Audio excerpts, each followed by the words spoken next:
Contrary to popular belief, an epidemic is not the end of the world. Groups of people will always take control of the situation, be they the government, the local townspeople, or even a privately funded military organization.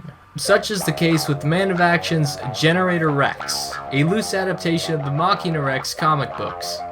This series explores how millions of synthetic mechanized atoms called nanites have infected every living being on the face of the Earth, randomly turning them into mutants at any given time.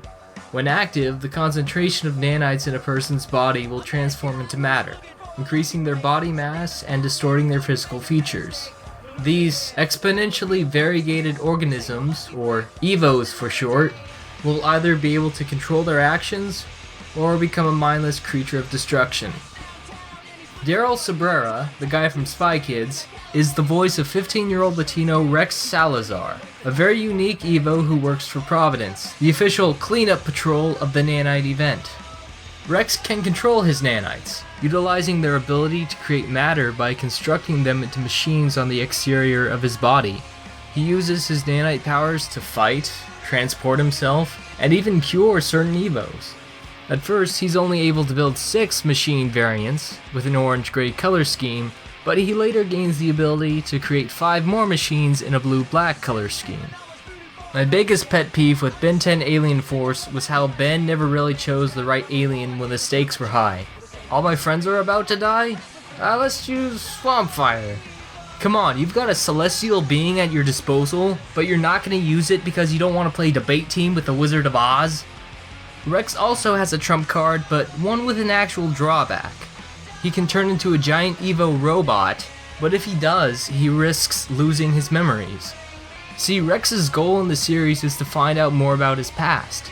He can't remember anything about his life before Providence found him, and it just figures that the first person with answers to Rex's questions is also the first main antagonist, Van Kleiss. This egomaniacal Evo is probably the most stereotypical villain in the Generator Rex Rogues Gallery, with the ambition of taking over the world. He's always trying to get Rex to join his super special snowflake Evo club, known as the Pack, whenever he isn't confined to Abyssus, the center of the nanite event and the Pack's official clubhouse. Van Kleiss can only use his nature powers on Abyssus soil, but what he lacks in mobility, he makes up for in skill, diplomacy, insanity, presence, and intimidation.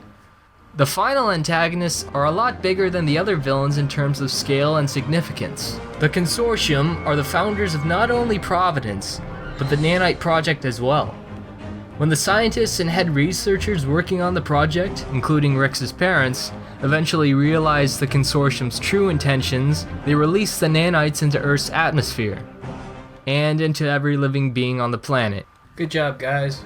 In response, the Consortium created Providence, hoping to salvage their original objective. The Consortium is after a group of MacGuffins called meta-nanites, the magnum opus of the Nanite Project that will give them godly powers. They're basically Sele from Neon Genesis Evangelion without the giant slabs. And that's not the only parallel to Evangelion. Getting the robot? Pfft, I am the robot. Or Megazord, or whatever. The stoic Matrix-esque man known as Agent 6 is the 6th most dangerous man in the world, hence the nickname. He may seem cold and emotionless, but he places a lot of faith and trust in Rex, acting as his mentor. 6 isn't afraid to take a life, but he's also dedicated to preserve it. What do you see in him? Hope. Rebecca Holiday is one of the most well-written female characters I've seen. Rex hits on her all the time, but she lets it slide while getting on his case when it matters. Even though her sister Beverly is one of several incurable EVOs, she never gives up on her family. And for Dr. Holiday, just about everyone close to her is her family. I'd have to say that the award for most drastic character development goes to White Knight, the nanite-free director of Providence. He treats Rex like an object, giving him orders like a machine and fueling Rex's distrust toward Providence. However, as time progresses, he eventually begins to put his faith in Rex and respect him. During Season 3, White Knight is actually leading the fight against the Consortium, with Rex as his ally rather than his weapon. Rex's relationship with love interest Cersei says quite a lot about the two characters. They're mutually attracted to each other, but Cersei is affiliated with the pack, and each one wants the other to join the opposite side. When Rex finally convinces her to leave Van Kleiss's faction, it's so that she can go off on her own rather than join him at Providence. He values her freedom more than being in a relationship with her. By the end of the series, Rex finally understands who he is and his purpose in life, but his actual character arc occurs mostly in Season 1, and even afterward his character still fluctuates between reckless and responsible. The tone, soundtrack, and the constant switch between filler and drama certainly reflects this, which can at times feel disorganized and out of place, especially with the filler episodes. There is a sense of progression, albeit in a very indirect method. At its core, Generator Rex is mainly about maturity.